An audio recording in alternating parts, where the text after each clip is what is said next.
Second row on the left. Coach, Davide Chinellato, Gazzetta Italy. I guess you watched the film now. How you satisfied you with the performance of your team last night?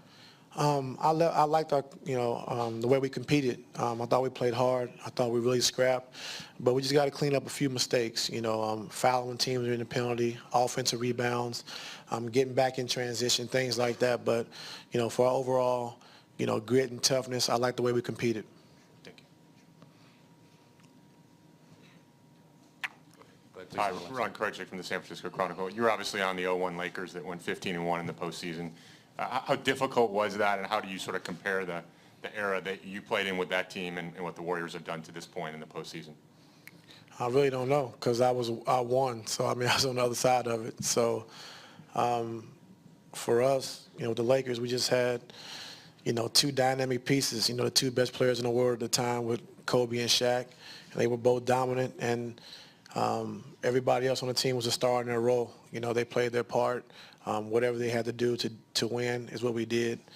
And, it was just a great run. We beat some great teams, and then Philly came in and won their first game. In the finals on our court, we won 4 straight. But it was just the ultimate team. Kobe and Shaq was our great players, and everybody else was just great role players. If I could ask a quick follow-up, did you sense then how difficult it was to go through the postseason? No one's ever gone unbeaten in the NBA in an entire postseason. Sort of how difficult that is? It's very tough, and when you have a great team, you have opportunities to do things like that. And when I was with the Lakers, we had a chance to do it, but we had like a 12-day layoff, and Philly came in like they was running 100 miles per hour. We couldn't keep up the first game, and they just came off a 7-game series. So that's what made that first game difficult against those guys. Rachel, first row on the right. Ty, there's just less recovery time between games 3 and 4 than there were between games 2 and 3. How do you manage, especially your main guys, especially LeBron, to make sure that he's strong and energetic at the end, given that when he goes to the bench, you guys haven't been able to keep up? There's no tomorrow, so we just got to play. When he needs a break, he'll let me know. We'll get him out. We'll get him right back in. But right now, our season's on the line, and we just got to play. There's a fourth quarter, though, so you want to get to that, I assume, with him, right? What do you mean? That obviously you don't need to save anything for after the game, but you want to be able through the game to manage it. Yeah, so that's why we, the thing about the playoffs, the timeouts are long, so we were able to call 2 timeouts, in a 2-minute span to give them 8-9-minute rest, and just got to see how the flow of the game goes. We got to end quarters better. We took them off the floor in that first quarter. They go on a 12-2 run or something like that to end the quarter, and that's tough. So we just got to do a better job of just taking care of the basketball, making the right play, defensively being good. So just see how he feels, but we're going to have to play extended minutes if we want to try to extend this series. Yes, ma'am. Next question, Joe, on the left side, third row. Joe Varden, Cleveland.com. Ty, obviously you guys didn't do on-court work today. Did you meet or do film or anything? Yeah, we did film. I know you're not much of a baseball fan, but it's almost like you guys have a chance to break up a perfect game here. They're 15-0, going for history. How important or why is getting one tomorrow night important to your team? Because it's a step in the right direction. We're not going to give in.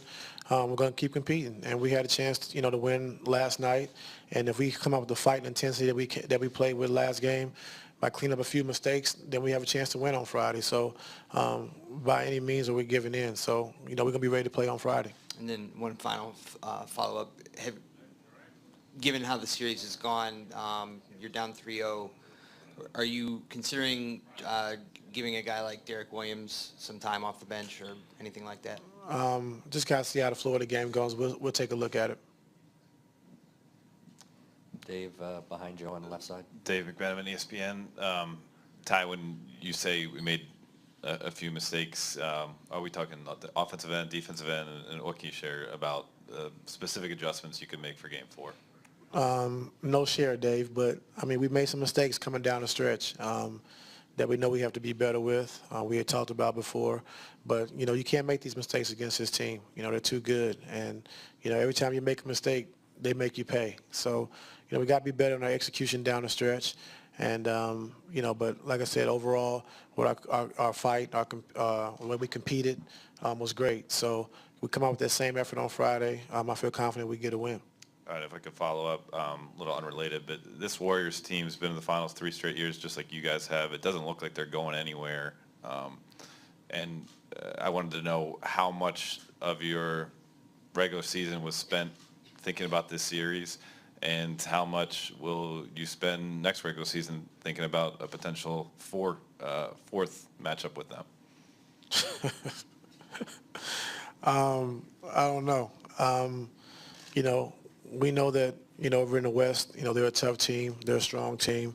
And over here, we're a great team in the East. So, you still got to play in the playoffs. You still got to get to the right points. It takes hard work and dedication, but it takes a little bit of luck of staying healthy. If it happens, it happens. But, we got to just, worry about this year. Got to worry about tomorrow night's game. And if we continue to play, if we play like we played the other night, I feel comfortable where we're at. Scott, second row on the right. Coach Scott Sargent, WFNY, kind of piggybacking off of Rachel's question earlier, with that stretch at the end when LeBron was sitting, was that more execution, or was it just kind of scheme and what you guys had planned on doing with LeBron on the bench? When he was out at the end of the first quarter? Yeah, the 10-0 run. I know, and you mentioned it was sloppy. I know it was turnover, but there was RJ had that wide open look in the corner. I mean, there was some open shots there that just didn't fall. I mean, can you continue to do what you did and hope for better success, or do you got to change things up there? The one time we had a chance to take the last shot, we didn't take the last shot. We shot it quick. They came down and scored at the end of the quarter. The one time we were supposed to be in the blitz, and we didn't blitz. We ended up switching Kevin on to Steph Curry. He makes a 3-point shot. Supposed to be on Steph's body. We try to shoot the gap on the pin down. He makes a 3 in front of their bench. So just those things that we know that we got to be aware of and locked in. And we can't allow those things to happen. When that happens, they make you pay. Marla, next question on the left side. Marla Ridenour, Akron Beacon Journal. Considering what you guys did at the end of Game 7 last year, the last 3 minutes, did you almost think this is so uncharacteristic of us? Just, last year you made every clutch play, and this time none of them sort of went your way. Well, I mean, that's how the game goes. But, if you take good shots, you can live with the results. If you play good defense and they make shots, you can live with the results. But when you don't execute the right way, that's what's tough. So just got to be better down the stretch of cleaning up our execution, and if they make shots, and you play good defense, then you just tip your hat to them. And the same way offensively. So just got to do a better job executing down the stretch. Final question to Michael on the left side, third row. Michael Grange from Sportsnet in Toronto. Ty, the way you guys played Game 2 and particularly in Game 3, does it beat every other team in your league, do you think? What you mean? How well you played and to come out a loser, is there any other team that would that wouldn't be good enough against? Oh, I don't know, but I mean, we know they're a great team, but we're a great team also. And we just, like I keep saying and keep talking about, we got to do a better job with, understanding the game plan, what we're supposed to do. And you can't relax and make those mistakes, because every time you do, they make you pay. And that's the toughest part about this team. Against other teams, you can make these mistakes, but against them, you cannot. And every time you do, they make you pay. So just got to clean up those things and we'll be fine. Thank you. Yes, sir. Thank you, Coach.